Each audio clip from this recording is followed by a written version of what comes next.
여러분, 안녕하세요. 오늘은 세종대왕이 남긴 명언을 함께 살펴보려 합니다. 600년 전 그분이 남기신 말씀들이 오늘을 사는 우리에게도 여전히 큰 울림을 줍니다.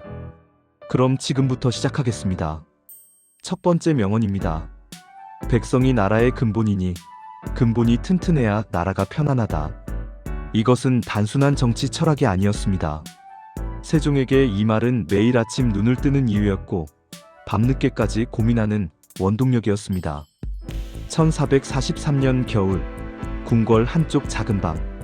세종은 몇 년째 비밀 프로젝트를 진행하고 있었습니다.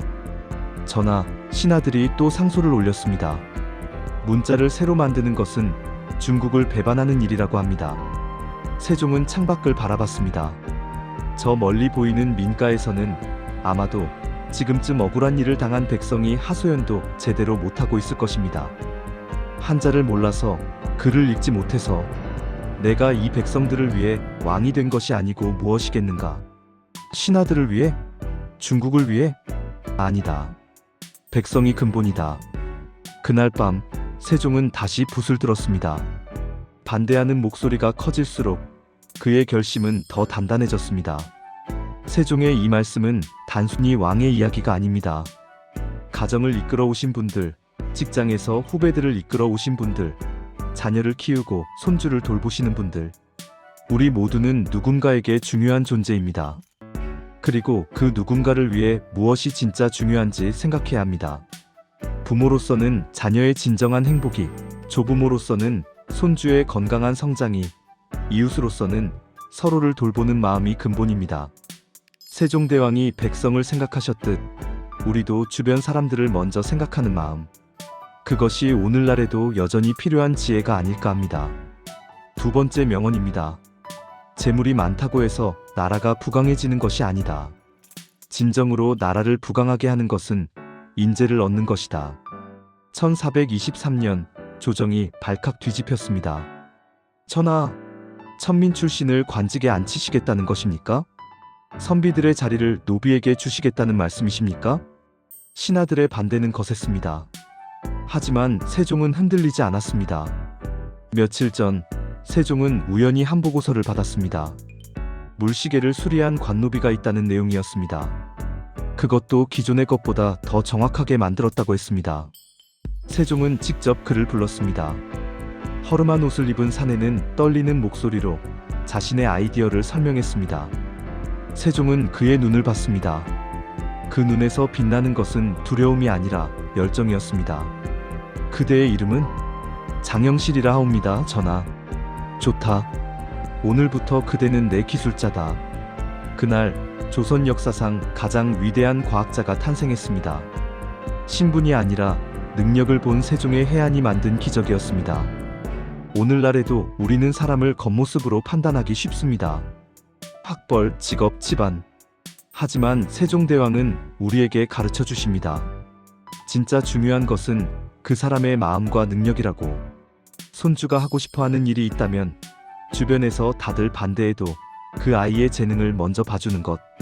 이웃에 어려운 일이 있을 때 그 사람의 처지가 아니라 진심을 먼저 헤아리는 것.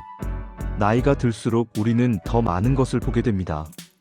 겉모습 뒤에 숨은 진심을, 평범해 보이는 사람 안의 특별한 가능성을. 세종대왕처럼 사람을 보는 눈을 가진다면 우리 주변에도 장영실 같은 사람들을 발견할 수 있을 것입니다. 세 번째 명언입니다. 의심스러운 것이 있으면 그냥 넘어가지 말고 반드시 물어보고 토론하여 진리를 찾아야 한다. 세종의 집현전. 왕이 신하들을 모아놓고 공부를 하고 있습니다.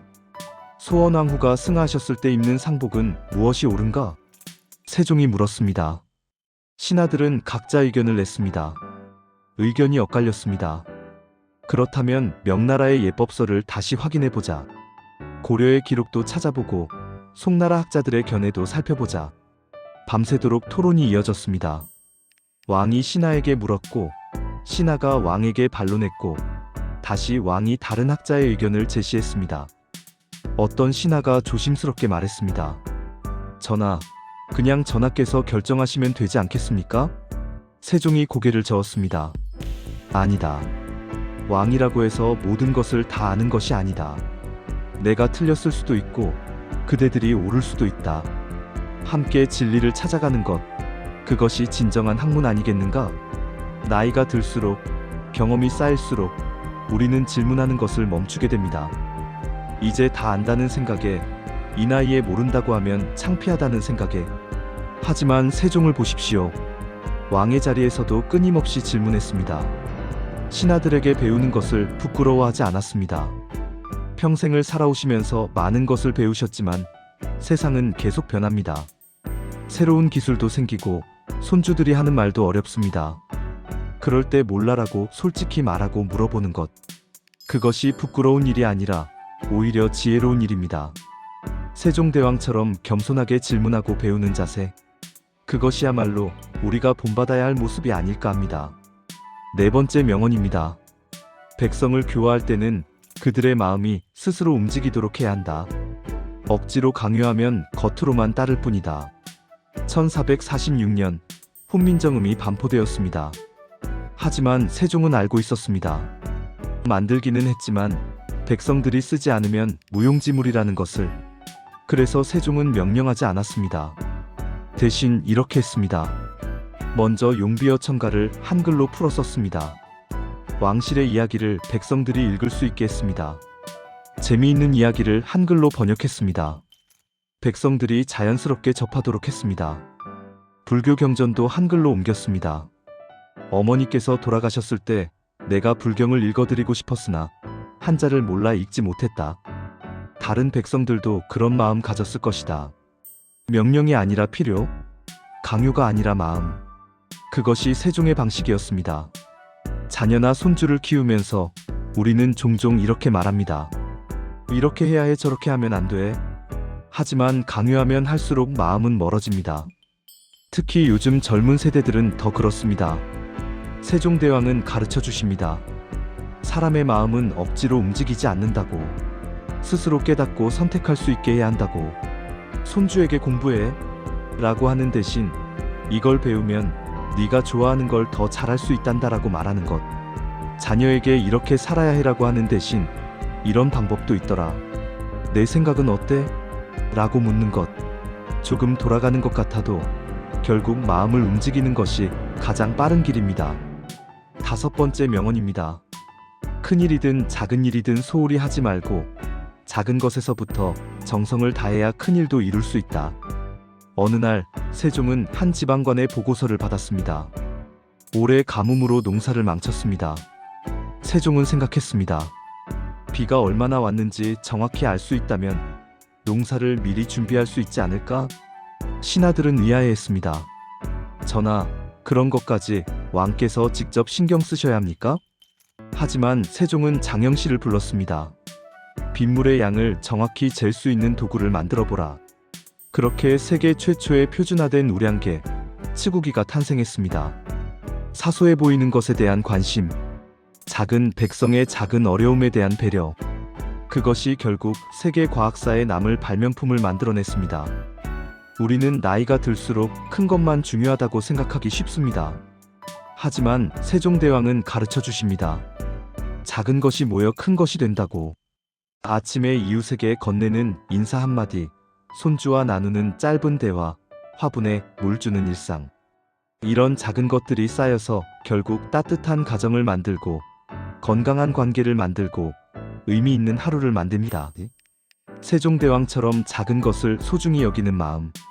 그것이 결국 우리의 삶을 풍요롭게 만드는 것이 아닐까 합니다. 여섯 번째 명언입니다. 일을 하다 보면 실수도 있고 실패도 있다. 그것을 두려워하면 아무것도 시작할 수 없다. 세종시대에 성공한 발명품만 있었던 것은 아닙니다. 수많은 시행착오가 있었습니다. 물시계는 몇 번이나 고장났고 해시계는 날씨의 영향을 받았고 초기에 화차는 제대로 작동하지 않았습니다. 하지만 세종은 실패한 신하들을 벌하지 않았습니다. 오히려 이렇게 말했습니다. 이번 시도에서 무엇을 배웠는가? 다음에는 어떻게 개선할 수 있겠는가? 실패는 끝이 아니라 과정이었습니다. 오류는 벌 받을 일이 아니라 배울 기회였습니다.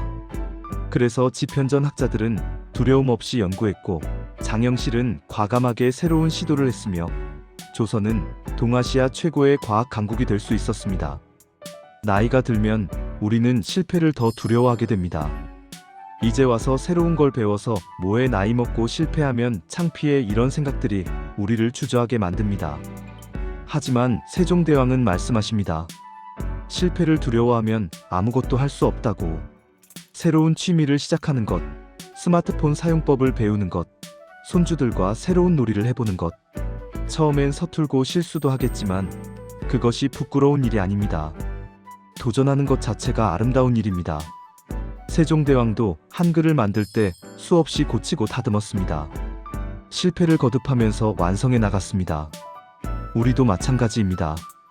나이는 숫자일 뿐 배우고 성장하는 데는 늦은 때가 없습니다.